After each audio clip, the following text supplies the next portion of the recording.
Soyez les bienvenus sur le plateau de FHP direct depuis Santé Expo édition 2021. J'ai le plaisir de vous présenter mon invité David Gruson. Bonjour. Bonjour Christelle.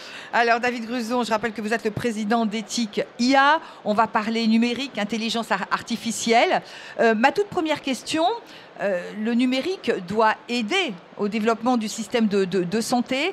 Comment y parvenir? Parce que on rappelle que l'intelligence artificielle a quand même un peu changé la donne. Oui, merci de votre invitation. Très heureux d'être avec vous sur ce stand de la FHP avec les équipes d'Ethique IA, les équipes de Jouve également. En fait, on voit que l'intelligence artificielle, c'est une réalité du quotidien.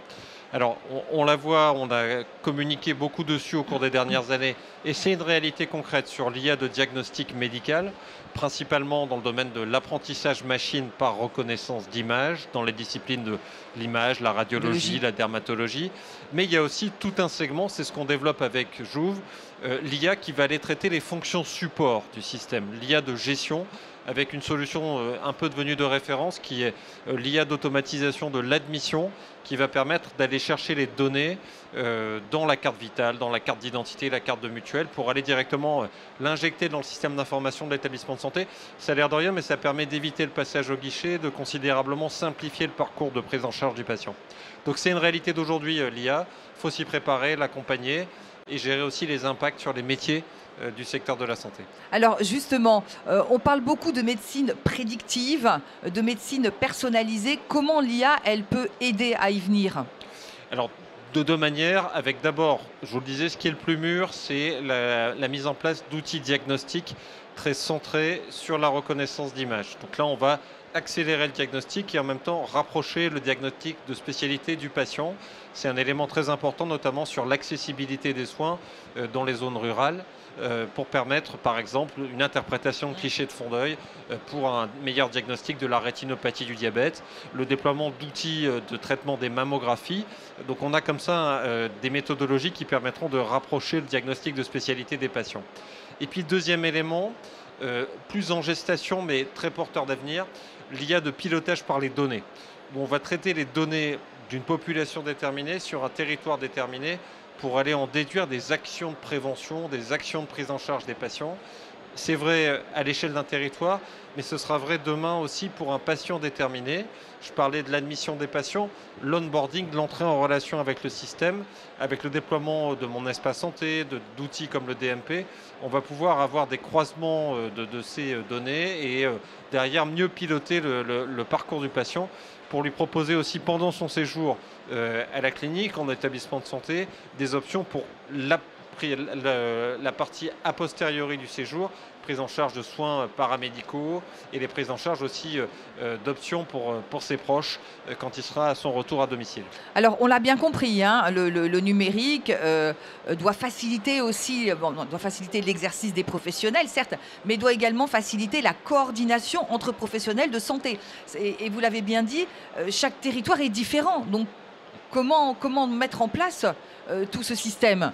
Alors c'est un enjeu tout à fait majeur d'à la fois développer des outils communs, un tronc commun d'infrastructures numériques avec un mot d'ordre qui doit être la mise en interopérabilité des systèmes.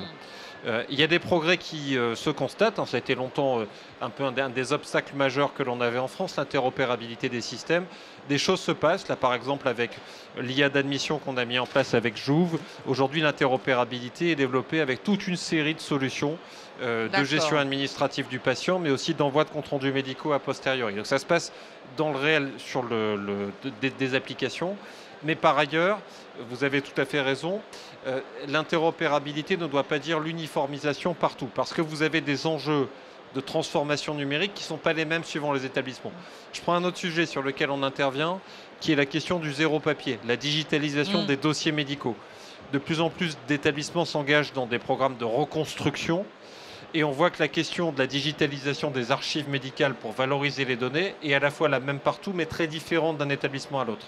Ça dépend des dispositifs d'archivage, ça dépendra de la manière dont sont stockés les éléments, ça dépendra aussi des orientations de pilotage par les données que souhaite se faire porter l'établissement. Donc il faut un tronc commun, des outils capables de s'adapter par voie d'API, d'interface informatique de la manière la plus rapide possible, et puis aussi une adaptabilité aux réalités de terrain.